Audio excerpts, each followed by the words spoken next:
It's time to finish our lizards.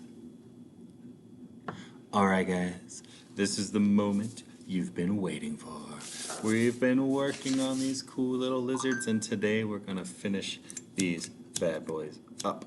You're gonna need scissors, you're gonna need glue, you're gonna need your lizard, and you're gonna need your background too. So we're gonna use all this stuff to finish our picture and make it look really cool. Now if you are like Mr. Galloway, I made a mistake.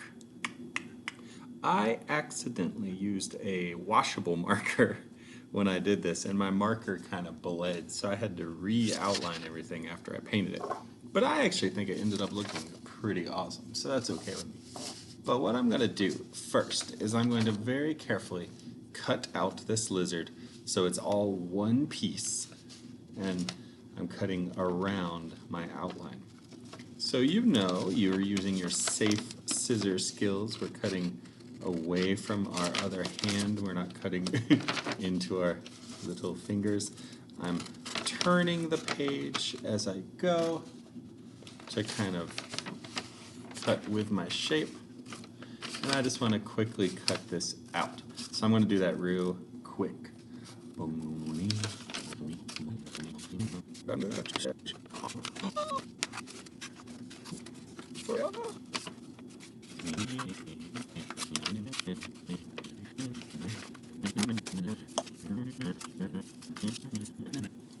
All right, now you saw how Mr. Galloway accidentally ripped his paper while he was cutting. And that's actually an okay thing, because I think this is a great opportunity to show you that even masters such as myself make mistakes, but also to show ways we can repair things. So I'm going to fix this lizard pretty easily. All I have to do is take a little nugget of my glue. I'm using this glue stick here. I'm going to put just a scotch of glue on the tip of that leg, and I'm just going to stick it underneath right there, and we'll just let that dry and my lizard's right back to normal. Now my little lizard's going to walk on this cool little habitat I made, but I want it to look awesome. So to do that, what I'm going to do is I'm going to use some of these scraps to make an accordion fold. So watch this. I have my scraps from what I just cut, and I want to cut a long, skinny scrap. The longest, skinniest scrap I can make from my scrap paper. So I went long ways and I cut this long little strip of paper like this.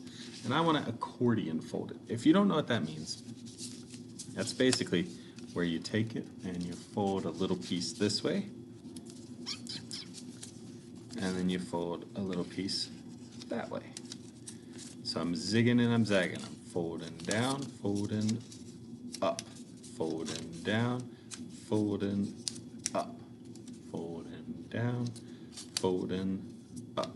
And it's making this zigzag fold as I go. That's why it's called an accordion fold, because it looks like I'm playing an accordion.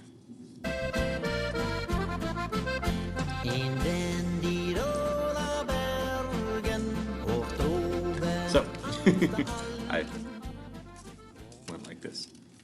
Fold up, fold down, fold, oops, so fold down, fold up, fold down, fold up, fold down, fold up, fold down, fold up, fold down. And you want to have a nice little zigzag when you're done, like this. It's like a little spring. See that? Ziggy to the zaggy. Now what I'm going to do is I'm going to take one of the flat places on my ziggy zaggy. I'm going to get my glue stick, and I'm going to put some glue on one of those flat places.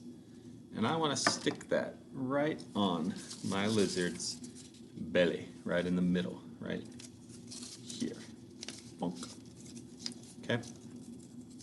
So if I press that in and hold it down where I glued it, I should have my little zigzag coming off of my lizard's belly, like that. Okay? And then I'm going to put a little glue on the bottom of my zigzag, on the flat part on the bottom. And I want to stick that somewhere where my whole lizard fits. So I might go up and down, I might go this way, I might slant it. I'm going to make my lizard diagonal, I think. So I'm going to flatten that, and I want to stick him so he's all the way on the paper, like that. Now, when I let go, he's going to be up a little bit. I don't know if you can see that very well on the camera, but see how he's kind of springing up just a scotch like that. See? Now, he's not perfect, and he's going to be a little boringy, but we are going to make him look even better by doing this. I'm going to take some glue. I'm going to put a little glue on each foot. 1, 2, 3, and 4. And what I'm going to do with my feet, watch this. I'm going to curl them and stick them down and slide them in a little bit so they're down. Okay? Then I'm going to take these two and push them down. And I can kind of, if you push him in just a little bit so he pops up, I think that looks the best. So if you look at our little lizard, he's actually off the paper. It's like a 3D sculpture, and I think he looks so cool. I could even bend his head up a little bit if I wanted. If I wanted his head to spring up a little more, I could even cut another zigzag and stick it to connect his head. But I think he's doing pretty well with just the one zigzag holding him up. But you see how awesome that looks? It's like he's walking across my landscape. And since I did my colors, I have my warm color lizard and my cool color background, he pops out even more. And I think it looks so cool. Look at that bad boy. Yeah, yeah. Oh, sorry. So that, my friends, is how we are going to finish our lizard. I cannot wait to see how cool your lizards look, bouncing up and crawling across your paper like this. The little spring puffs him up, and the little legs hold him in place, and he looks awesome. All right, guys, I hope you had fun with your great lizard project. Please send me pictures of it on Seesaw or Google Classroom so I can see what a great job you did, and I will see you later. Next week, more art. Be ready.